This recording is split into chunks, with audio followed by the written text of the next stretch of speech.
Hello friends, welcome to Geetha mummy recipes. ஹெல்த்தியாக குழந்தைங்களுக்கு protein ரிச்சாக ஒரு ஃபுட் கொடுக்கலாமா இன்றைக்கி? அதுக்கு ஒரு வானல் எடுத்துக்கோங்க. ஒரு டேபிள் ஸ்பூன் எண்ணெயை விட்டுண்டு எண்ணெய் காஞ்சதுக்கப்புறம் 1/4 டீஸ்பூன் கடுகு, 1/4 டீஸ்பூன் சோம்பு அதை போட்டு பொரிஞ்சதுக்கப்புறம் பெரிய வெங்காயமாக ஒரு 2 வெங்காயத்தை குறுகுறுன்னு நறுக்கி நல்லா பொன்னிறம் ஆகிற வரைக்கும் வதக்கிக்கோங்க. இது கூடவே பச்சை மிளகாய், ஒரே ஒரு பச்சை மிளகாயை சேர்த்துக்கலாம்.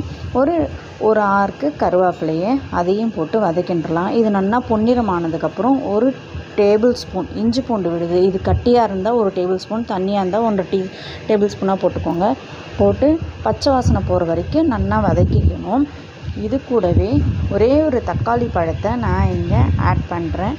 தக்காளி பழம் சின்னதாக இருந்தால் 2 போட்டுக்கோங்க, பெரிய தக்காளி பழமாக இருந்தால் 1 போதும். அதையும் போட்டு நல்லா சுருளை வதக்கிக்கலாம். இப்போ இது கூட நம்ம மசாலா பொருட்கள்லாம் ஆட் பண்ண போகிறோம். தக்காளி குழஞ்சதுக்கப்புறம் தான் 1 table spoon chilli powder, 1 table spoon கொத்தமல்லி பொடி, 1/2 டீஸ்பூன் கரம் மசாலா.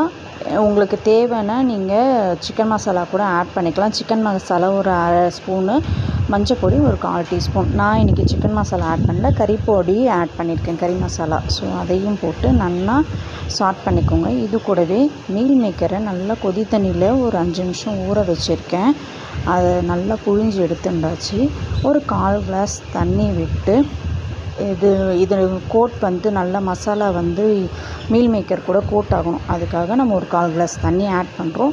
இது கூட தேவையான அளவு உப்பை ஆட் பண்ணிவிட்டு ஒரு 5 நிமிஷம் நல்லா சிம்மில் ரா ஸ்மெல் போகணும், ப்ளஸ் கோட் ஆகணும் மசாலாலாம். அதுக்காக நம்ம மூடி வச்சு குக் பண்ணுறோம்.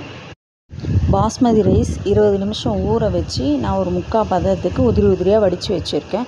இதை இந்த கலவை கூட நல்லா கலந்து விட்டுக்கலாம். ஒரு கைப்பிடி கொத்தமல்லி தழையை தூவிக்கோங்க. இப்போ நல்லா மிக்ஸ் பண்ணிக்கோங்க. நம்மளோட சுவையான சோயா ரைஸ் ரெடி.